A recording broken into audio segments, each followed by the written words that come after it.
I'm Karen Perry, and we are going to look at the example number 1, translations of a logarithmic function.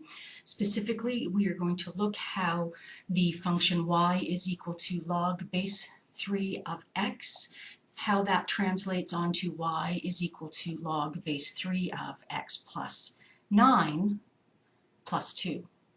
Okay, so it's important to remember that the x plus 9 is what is being taken, the log is being taken of, and then the whole thing is translated by 2 units up. So to do that, we're going to look at mapping notation. So what is mapping notation? Mapping notation is the notation, or the way we write it, so that it helps us to understand how the point is going to move. Say again.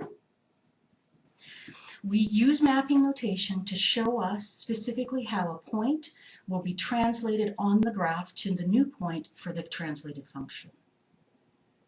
Okay, so we can see that our x, just give me a sec, there we go. Our x translates onto x minus 9, and that occurs because we have x plus 9 in here. Remember that your standard or your basic function is y is equal to a log base b x, x minus c plus d. And so because this has a negative, we have to substitute in a negative 9 to create the same effect here. So we're going to subtract whatever x value is, we subtract 9 from it, and the y will be translated up by 2.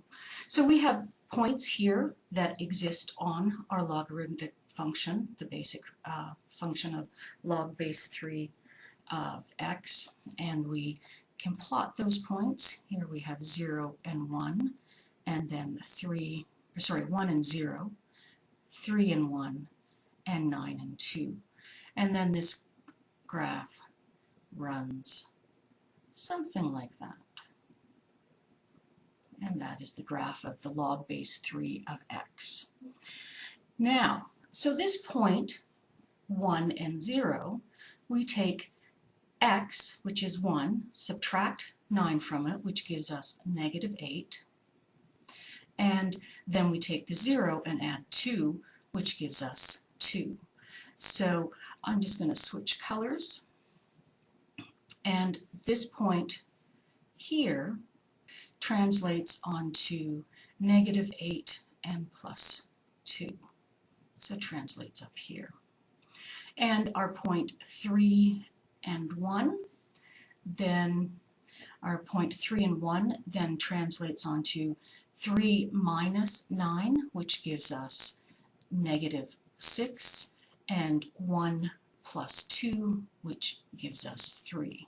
Our point 3 and 1 translates onto negative 6 and positive 3.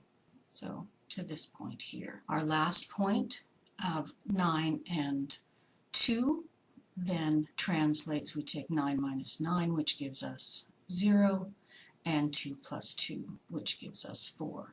So finally, we have our last point that we're going to use from here, 9 and 2, and it goes from to 0 and 4.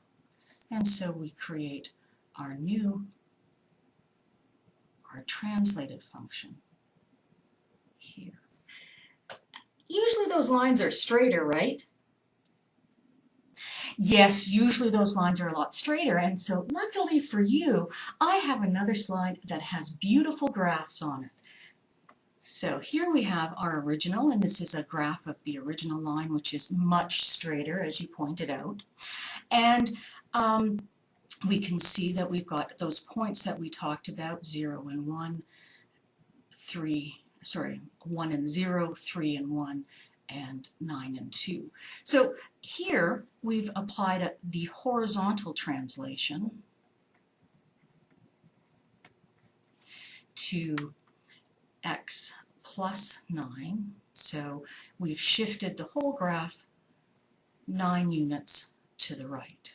To the And left. then as we move to our next slide, we apply our vertical translation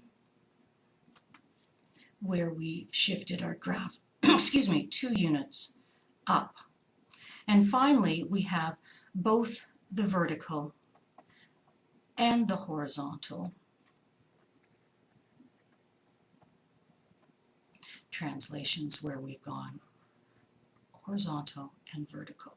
And so we have our final function of the log base 3 of x plus 9 plus 2.